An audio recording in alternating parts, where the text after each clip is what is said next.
The alien pincese collapsed suddenly. The human guard unprotected, the hidden reason she surprised Captain Sarah Chen stood at attention. Near the grand entrance of the Crystal Palace, her black uniform looked simple compared to the shining robes of the Zephyrian nobles around her. The palace walls sparkled like diamonds, and colorful lights danced across the ceiling. Today was special. It was the Peace Day ceremony between Earth and Zephyria. Sarah had been working as a security guard on Zephyria for 6 months now. She was one of only 12 humans chosen to protect the royal family. At first, the job seemed impossible. The Zephyrians were so different from humans. They had crystal-like skin that changed colors based on their feelings. When happy, they glowed bright gold. When sad, they turned deep blue. When angry, they flashed red like fire. Princess Lyrale was the most beautiful of all Zephyrians. She was tall and graceful, with skin that shifted between silver and purple most of the time. The princess was kind to Sarah, always asking about Earth and human customs. Unlike other Zephyrians who saw humans as simple creatures, Princess Lyrale treated Sarah with respect. The ceremony hall filled with hundreds of guests from different planets. Ambassadors from the Galactic Council sat in floating chairs. Musicians played strange but beautiful songs that made the air shimmer. Everything was perfect for this important day. Sarah watched as Princess Lyrale walked onto the stage. The princess wore a flowing dress that looked like liquid starlight. Her skin glowed soft pink, showing she was happy and excited. The crowd cheered and clapped their hands. Some aliens made clicking sounds instead of clapping. Citizens of Zephyria and honored guests. Princess Lyrale began speaking. Her voice was musical and clear. Today marks 50 years of peace between our worlds. We celebrate not just friendship, but understanding between different species. Sarah smiled. She felt proud to be part of this moment. The princess continued her speech, talking about cooperation and unity. The audience listened carefully to every word. Then something strange happened. The natural sunlight that had been streaming through the crystal windows suddenly stopped. The palace's artificial lights turned on automatically. The lights were bright and white, much stronger than the gentle golden sunlight from before. Princess Lyrale paused in the middle of her sentence. She blinked several times and touched her forehead. Her skin, which had been glowing pink, started to fade to a pale silver color. The bonds between our peoples, the princess continued, but her voice sounded weaker now. She swayed slightly on the stage. Sarah noticed something was wrong immediately. Her human eyes, trained to watch for danger, caught the small changes that others missed. The princess's movements became slower. Her breathing seemed different. Most importantly, her skin was losing its healthy glow. The other Zephyrians in the audience were still listening to the speech. They didn't seem to notice anything unusual. The alien guests continued to watch politely, but Sarah's instincts told her that something bad was about to happen. Princess Lyrale values the friendship. The princess tried to continue, but now she was clearly struggling. Her skin turned from pale silver to a worrying gray color. She grabbed the edge of the speaking platform to steady herself. Sarah took a step forward, ready to help. But royal protocol said she couldn't move from her position unless there was clear danger. She watched helplessly as the princess fought to finish her speech. We must always remember. Princess Lyrale's words became unclear. Her legs shook, and her beautiful skin turned an awful gray color that Sarah had never seen before. The princess looked sick and weak. Then it happened. Princess Lyrale's eyes rolled back, and she collapsed onto the stage with a loud thud. Her body hit the crystal floor, and the sound echoed through the suddenly silent hall. Chaos erupted immediately. Zephyrian guards rushed toward the stage. Medical officers appeared from nowhere, carrying strange glowing devices. The audience stood up, and many aliens began making worried sounds in their own languages. Sarah ran toward the stage, ignoring protocol. She was trained in basic first aid and wanted to help. But the Zephyrian doctors pushed her away. Stay back. Human, said Dr. Zellick, the chief royal physician. His skin flashed orange with annoyance. This requires advanced Zephyrian medical knowledge. Sarah watched from a few steps away as the doctors surrounded the unconscious princess. They used devices that beeped and glowed, scanning every part of her body. Holographic displays showed complex information that Sarah couldn't understand. Her life signs are stable, announced one doctor. No signs of poison in her system, said another. Brain activity is normal, reported a third. But Princess Lyrale remained unconscious. Her skin stayed that terrible gray color, and she didn't respond to any of their treatments. The doctors looked confused and worried. Dr. Zellick stood up and addressed the crowd. The princess is alive, but in an unknown medical condition. We are taking her to the medical wing immediately. Please remain calm. As they carried Princess Lyrale away on a floating stretcher, Sarah noticed something important. The exact moment when the princess had first shown signs of weakness was when the sunlight disappeared and the artificial lights came on. Sarah had a good memory for details. It was part of her security training. The ceremony was canceled, and the guests were asked to leave. Sarah remained in the palace, as her duty required her to stay during any emergency. She walked around the ceremony hall, thinking about what she had seen. The other guards and doctors were busy with their advanced equipment and complicated procedures. But Sarah used her human eyes and simple observation skills. She looked at where the princess had been standing. She noticed how the artificial lights were positioned. She remembered exactly when everything had changed. Most Zephyrians relied heavily on their advanced technology. They had machines that could scan atoms and devices that could read thoughts. But sometimes, Sarah thought, the simplest observations were the most important ones. As night fell over the Crystal Palace, Sarah made a decision. While the alien doctors used their complex methods, she would investigate in her own human way. She would ask simple questions and look for basic patterns. Maybe her different perspective could help save Princess Lyrale. The princess had always been kind to her. Now it was time for Sarah to return that kindness. She just hoped her human instincts were right, and that she could find answers that the advanced Zephyrian medical team had missed. The mystery had begun, and Sarah Chen was determined to solve it. 3 days had passed since Princess Lyrale collapsed. The Crystal Palace felt heavy with worry. Doctors from across the galaxy had arrived to help, but none of them could wake the princess. She lay in the medical wing, her skin still that terrible gray color, breathing slowly but never opening her eyes. Sarah Chen walked through the palace corridors, watching and listening, while the alien doctors worked with their advanced machines. She used her human methods to gather information. She talked to the palace workers, asked simple questions, and wrote everything down in a small notebook. Tell me about the princesses. Daily routine, Sarah asked Killa, a young Zephyrian servant who cleaned the royal chambers. They sat in the palace garden, away from the busy medical teams. Killa's skin showed nervous yellow streaks. Princess Lyrale wakes up early every morning. She likes to stand by her bedroom window and watch the sun rise. Then she has breakfast. In the sunroom, Sarah made a note. Where's that?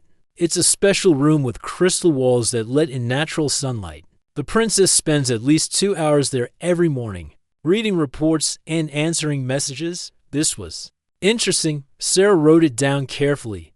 Has she been doing anything different lately? Killa thought for a moment. Well, for the past few months, she has been spending more time in the underground meeting rooms. The council has been very busy preparing for Peace Day. She has been in meetings almost every day. Underground meeting rooms, Sarah repeated. No windows there, right? No windows at all. Just artificial lights. Killa looked confused. Why are you asking about lights and windows? The doctor said it has nothing to do with her sickness. Sarah smiled kindly. Sometimes humans notice different things. It might not be important, but I want to understand everything about the princess's life. After talking with Killa, Sarah spoke to more palace workers. She talked to the cooks, the gardeners, and the guards. Each conversation gave her small pieces of information. She learned that Princess Lyrale had been looking tired for weeks. Several servants mentioned that her skin had been less bright than usual. The princess asked for extra lighting in her private study last month, said Jork, the palace electrician. His blue skin flickered with memory. She said the room felt too dark. What kind of lighting did you install? Sarah asked. The best artificial lights we have. Very bright, very efficient. Much better than natural sunlight. Sarah nodded and wrote this down too. But she remembered her grandmother's house on Earth, where the old woman always kept the curtains open. Plants need sunlight to grow. Her grandmother used to say, and so do people, in their own way. The Zephyrian doctors, meanwhile, were getting frustrated. Dr. Zellick ran test after test, but found nothing wrong with the princess. Her blood was normal. Her brain activity was normal. Every organ in her body worked perfectly. There must be a hidden poison, Dr. Zellick told his team. Something our scanners cannot detect. Maybe it's a new type of virus, suggested Dr. Yima, a specialist from the medical planet Helos. Or perhaps an enemy has used psychic attacks, added Dr. Korth, who studied mental illnesses. Sarah listened to their discussions from outside the medical wing. The doctors were very smart and had amazing technology, but they were all thinking about complicated causes. They wanted to find something dramatic and difficult to solve. On the fourth day, Sarah decided to study the princess's weekly schedule. She got permission to look at the royal calendar, which showed every meeting and event. She spread the information out on a table and looked for patterns. What she found was interesting.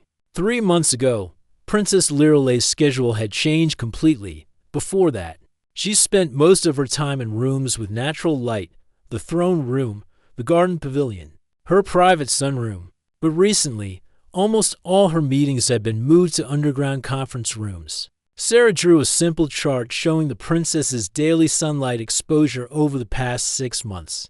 The line on her chart dropped dramatically in recent months. On some days, the princess had spent less than 30 minutes in natural sunlight. That's not enough, Sarah said to herself, remembering her basic biology lessons from Earth. Humans needed sunlight for vitamin D and for their mental health. Maybe Zephyrians needed it too, but in a different way. She decided to test her theory. Sarah found old photographs of Princess Liralee from different times of the year. In pictures taken during bright summer months, the princess's skin glowed beautifully. In pictures from darker winter months, her skin was noticeably less bright. Interesting. Sarah muttered. She was starting to see a pattern that the advanced alien doctors had missed. Sarah also talked to elderly Zephyrians who remembered the old days. An ancient palace librarian named Moth told her something very important long ago. Before we had artificial lights, all Zephyrians spent most of their time outdoors, Moth said. His very old skin was pale but still had a faint glow.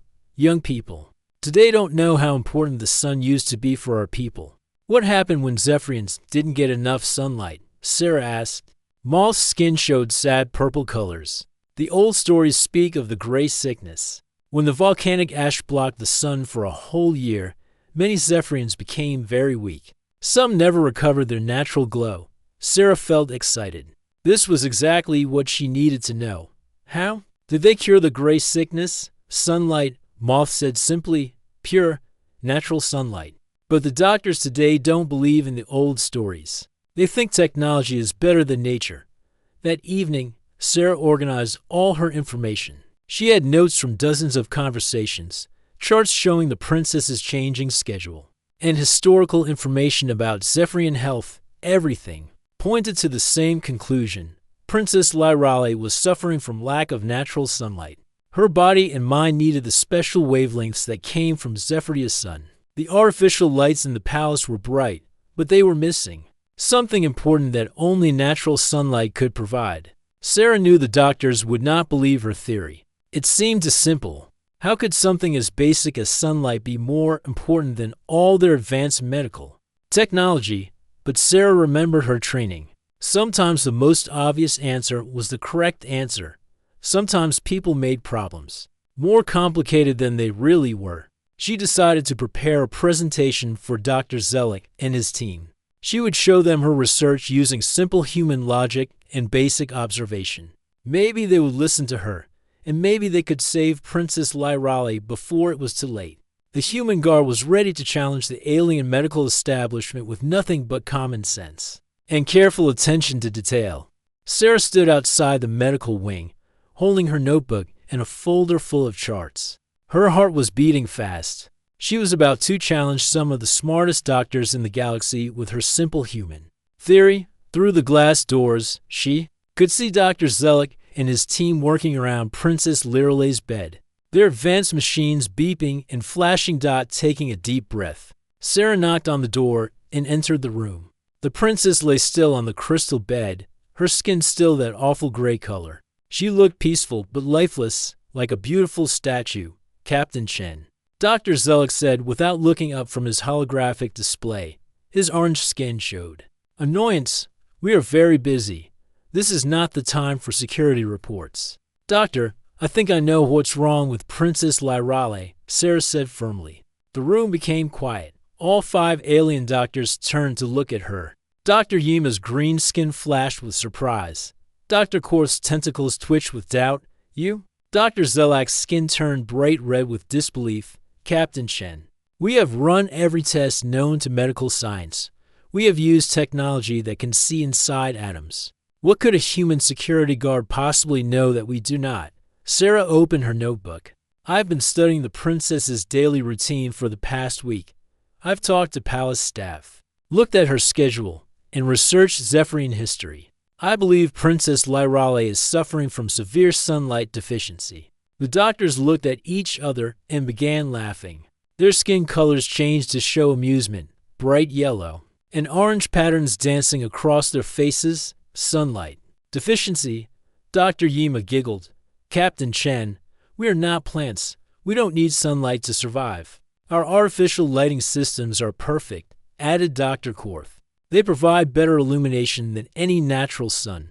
But Sarah didn't give up. She opened her folder and showed them her charts. Look at this. 3 months ago, Princess Lirale's schedule changed completely. She went from spending 6 hours a day in natural sunlight to less than 1 hour.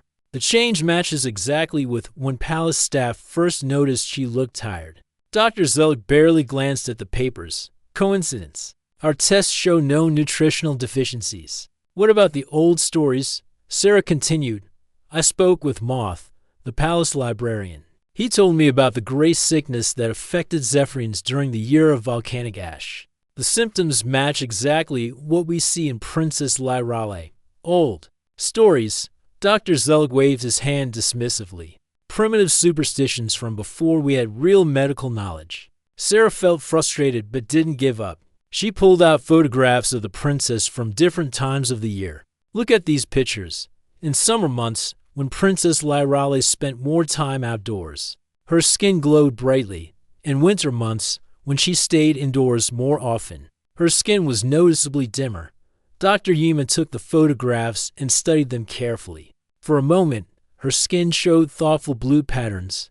There's a difference, she admitted, but this could be explained by many factors: diet, exercise, stress levels. What about the timing of her collapse? Sarah asked. Princess Lirale became sick at the exact moment when the natural sunlight was replaced by artificial lights. During the ceremony.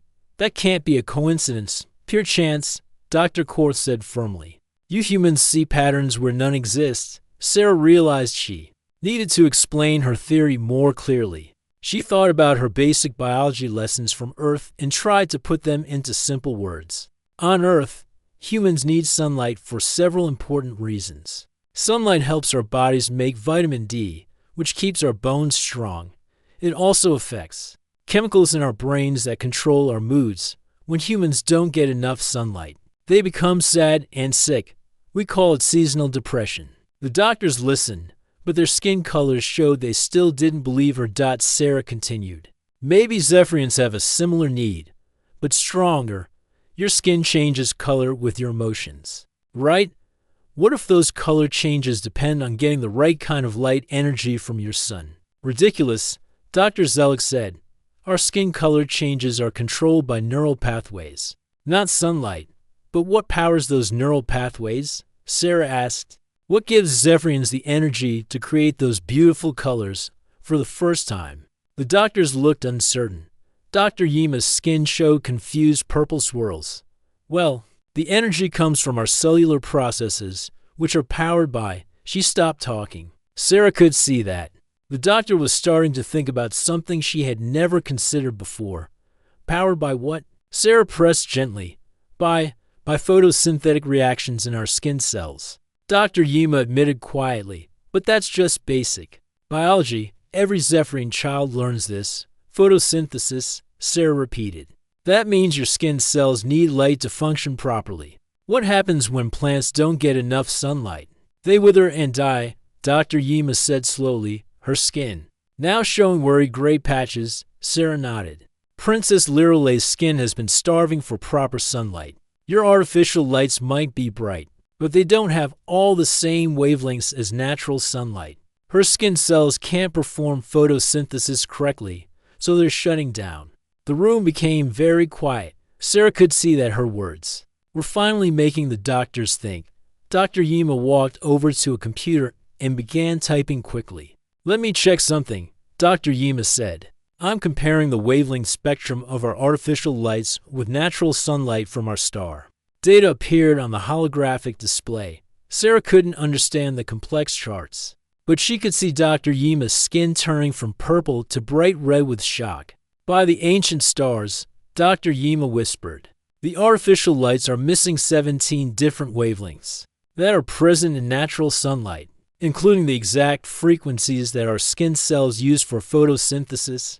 Dr. Zellick pushed past her to look at the data. His skin went through several color changes: orange confusion, red denial, then pale yellow fear. This is impossible, he muttered. How could we miss something so basic? Dr. Korth tentatively touched Princess Lirelei's gray hand. If Captain Chen is correct, then Princess Lirelei's skin cells are essentially starving.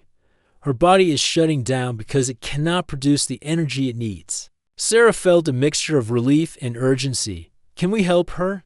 Can we give her the sunlight she needs? Dr. Yima was already moving toward the window controls. We need to get her into direct sunlight immediately. But we must be careful. If she's been without proper light for months, sudden exposure might shock her system. How do we do this safely? Dr. Zellick asked. His red anger had changed to blue worry. Sarah looked at the princess's still form and made a decision. We start slowly, a few minutes of gentle morning sunlight, then gradually increase the exposure. Just like helping someone recover from any other kind of starvation, the alien doctors, who had been so confident in their advanced technology, now looked to the human guard for guidance. Sarah realized that sometimes the most important discoveries came not from complex machines, but from simple observation and common sense. They had found the answer. Now they had to save Princess Lirelei's life. The news of Sarah's discovery spread quickly through the palace. Within hours, the royal council had called an emergency meeting. Sarah stood in the Grand Council chamber, feeling small among the tall Zephyrian nobles. Their skin colors showed a mix of emotions: confusion, doubt, and anger. You want us to believe, said Chancellor Vex, his skin flashing bright red, that our most advanced medical team missed something as simple as sunlight.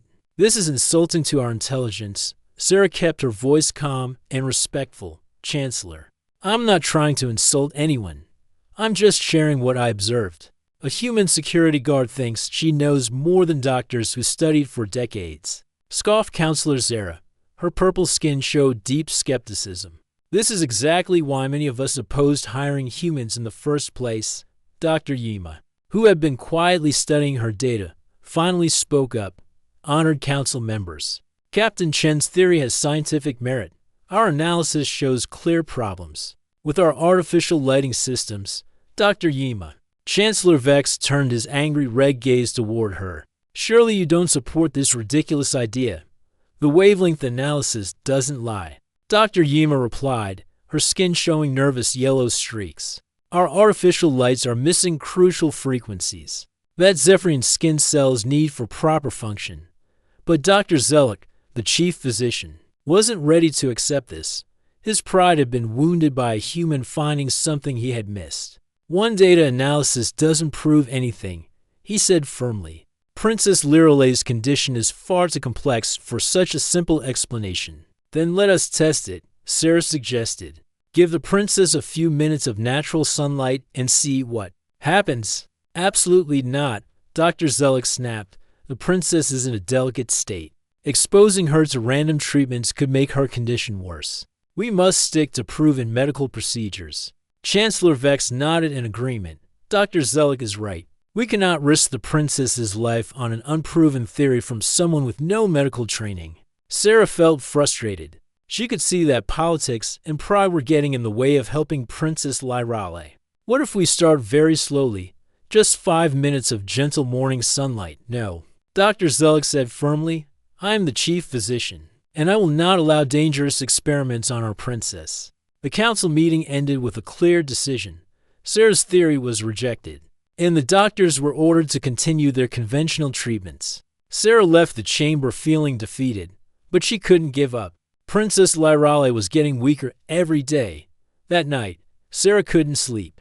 She walked through the palace corridors, thinking about what to do next.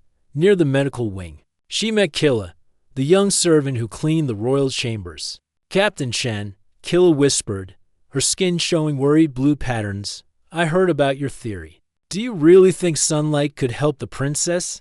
I believe it could, Sarah replied. But the doctors won't let us try. Killa looked around to make sure no one was listening. What if we could move the princess's bed near a window tomorrow morning? Just for a few minutes, when the doctors are having their breakfast meeting. Sarah's heart started beating faster. This was risky. If they were caught, she could lose her job and be sent back to Earth. But Princess Lyrale was dying, and no one else seemed willing to help her. It would be dangerous for both of us, Sarah warned. Princess Lyrale was always kind to me, Killa said softly. She never treated servants badly like some other nobles do. I want to help her. They made a plan. The next morning, during the doctor's daily breakfast meeting, Killa would help Sarah move the princess's bed closer to the large crystal window. In the medical wing, they would expose her to natural sunlight for just 10 minutes. Then move her back before the doctor's return. The next morning came too slowly. Sarah barely ate her breakfast, her stomach twisted with nervousness. At exactly 8 o'clock, she slipped into the medical wing. Killa was already there, waiting by the princess's bed. Princess Lyrale looked worse than ever. Her skin was almost completely gray now, and her breathing was very shallow. Sarah wondered if they were already too late. Help me move the bed, Sarah whispered. Together, they carefully pushed the floating bed toward the window. The morning sun was just rising, sending gentle golden rays through the crystal walls. Sarah positioned the bed so that the sunlight would fall directly on the princess's face and hands. Now we wait, Sarah said quietly. For the first few minutes, nothing happened. Princess Lyrale remained motionless, her gray skin showing no change. Sarah began to worry that her theory was wrong. After all, then, slowly, something amazing began to happen. The gray color in the princess's skin started to fade near her fingertips. Tiny sparkles of silver appeared, like stars beginning to shine in a dark sky. Look, Killa gasped softly. The silver sparkles spread slowly up the princess's hands and arms. Her skin began to show the faintest hint of its natural glow. Her breathing became slightly deeper and more regular. It's working, Sarah whispered, hardly believing what she was seeing. After 10 minutes, they quickly moved the bed back to its original position. The improvement in Princess Lyrale's condition was small but clearly visible. Her skin still looked mostly gray, but there were definite patches of silver light, especially where the sunlight had touched her directly. When the doctors returned from their meeting, Dr. Yima immediately noticed the change. Her skin color has improved, she said with surprise. How is this possible? Dr. Zellick ran his scanners over the princess. Her cellular activity has increased by 12%. He admitted reluctantly, but this must be a coincidence, perhaps. Our treatments are finally starting to work. Sarah and Killa exchanged a quick look but said nothing. They had their proof, but they also knew the doctors wouldn't accept it easily. That afternoon, Sarah requested another meeting with the royal council. This time, she brought photographs showing the princess's condition before and after the morning sunlight exposure.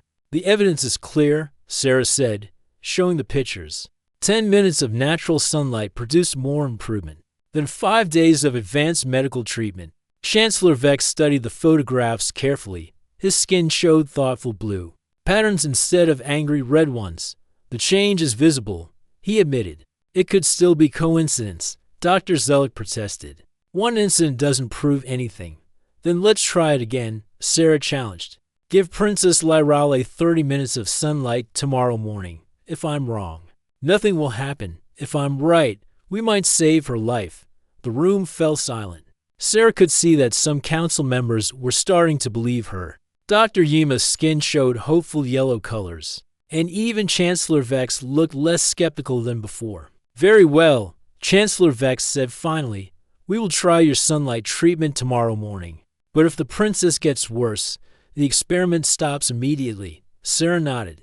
She had won a small victory, but the real test was still coming. Tomorrow, she would either prove that human observation could save an alien princess, or she would fail completely. Either way, there was no turning back now. The next morning, the entire royal council gathered in the medical wing. Sarah had barely slept, knowing that this moment would decide everything. Either her theory would save Princess Lyrale, or it would fail and the princess might die. The pressure felt enormous.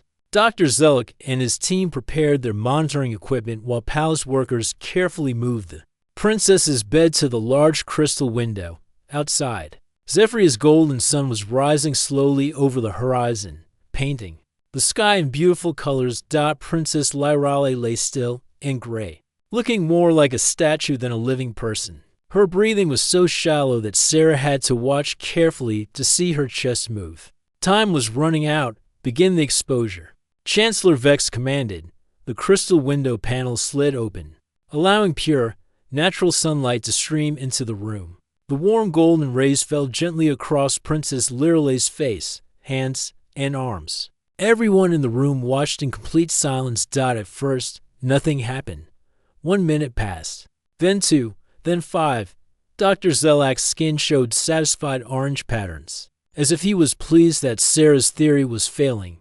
Still no change, he announced. Perhaps we should stop this useless— Wait, Dr. Yima interrupted, pointing at the princess's hands. Look at her fingertips. Tiny sparkles of silver light were appearing on Princess Lyrale's skin, just like the day before but stronger. The sparkles grew brighter and began to spread up her hands and arms. Her gray skin was slowly coming back to life. Incredible, whispered Chancellor Vex, his skin showing amazed purple swirls. But this was only the beginning. As more sunlight touched the princess's skin, the silver sparkles turned into beautiful waves of color. Soft blues and purples flowed across her arms like gentle water. Her face began to glow with a faint golden light. After 15 minutes, something even more amazing happened. Princess Lyrale's eyes began to flutter. Her breathing became deeper and stronger. Slowly, very slowly, she opened her beautiful silver eyes and looked around the room. Where am I? She whispered, her voice weak but clear. The room erupted in excitement. Palace guards cheered, doctors rushed to check her vital signs, and several council members began crying with joy. Sarah felt tears running down her own face. The human security guard had saved the alien princess with nothing but simple observation and common sense. Princess Lyrale, Dr. Yima exclaimed, her skin glowing bright gold with happiness. How do you feel? The princess tried to sit up, then smiled weakly. I feel warm, like I'm waking up from the longest, darkest dream. She looked around until her eyes found Sarah standing near the window. Captain Chen, you're here. Sarah stepped forward and bowed respectfully. Your Highness, I'm so glad you're awake. Princess Lyrale's skin began showing more colors as she became stronger. Gentle pinks and purples flowed across her face as she remembered what had happened. I collapsed during the Peace Day ceremony. How long have I been unconscious? 1 week, Your Highness, Chancellor Vex replied. You have been very sick, but Captain Chen discovered the cause of your illness. What was wrong with me? The princess asked, looking directly at Sarah. Sarah felt nervous, explaining to the princess, but she spoke clearly and simply. Your Highness, your body wasn't getting enough natural sunlight. The artificial lights in the palace are missing important wavelengths that your skin needs to function properly. Princess Liralay's eyes widened with understanding. Sunlight deficiency. But that's from the old stories. The ancient tales about the gray sickness. Yes, Your Highness. Your skin cells need sunlight for photosynthesis, just like plants need sunlight to grow. The princess was quiet for a moment, processing this information. Then she spoke in a voice filled with wonder. During my unconsciousness, I had strange dreams. I saw visions of our ancestors living outdoors, working in gardens, celebrating festivals under the open sky. I thought they were just dreams, but they might have been memories. Dr. Yima suggested softly. Genetic memories of how Zephyrians used to live before we moved everything indoors. Princess Lirale nodded slowly. In my visions, I saw Zephyrians with skin brighter than any I've seen in modern times. They spent whole days in sunlight, and their colors were magnificent. She looked sad for a moment. We've forgotten something important about ourselves, haven't we? Dr. Zelik, who had been very quiet, finally stepped forward. His skin showed humble blue patterns instead of his usual proud orange. Captain Chen, I owe you an apology. Your human observation skills found something that all our advanced technology missed. You saved Princess Liralay's life. We all learned something today, Sarah replied kindly. Sometimes the oldest wisdom is still the most important. Over the following days, Princess Lirale grew stronger with daily sunlight exposure.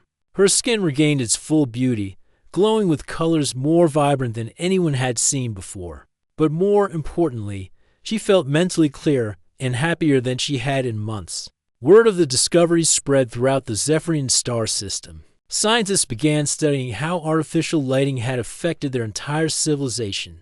They found that many health problems in modern Zephyrian society could be traced back to inadequate sunlight exposure. Princess Lirale ordered immediate changes to palace design.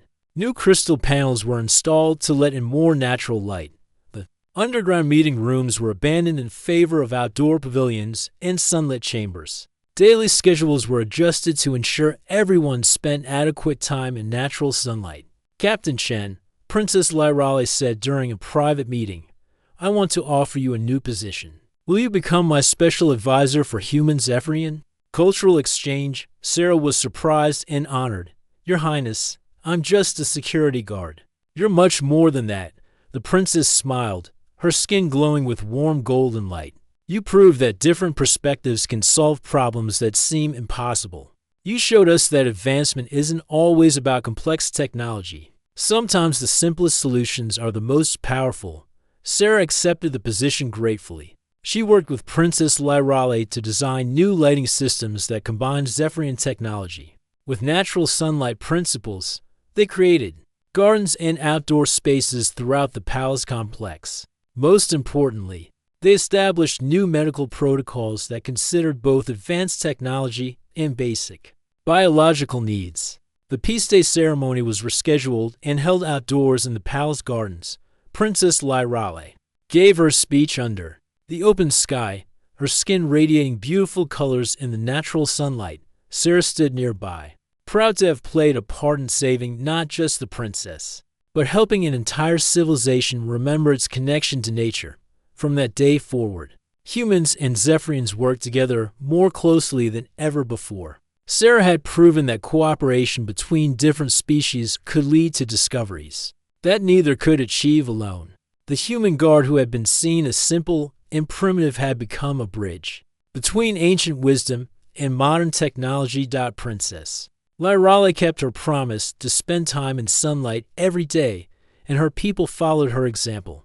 The gray sickness became a thing of the past, and Zephyrian society grew healthier and happier than it had been in generations. And Sarah Chen, the human security guard who saved an alien princess, with nothing but careful observation and common sense, became a legend that would be remembered for centuries to come.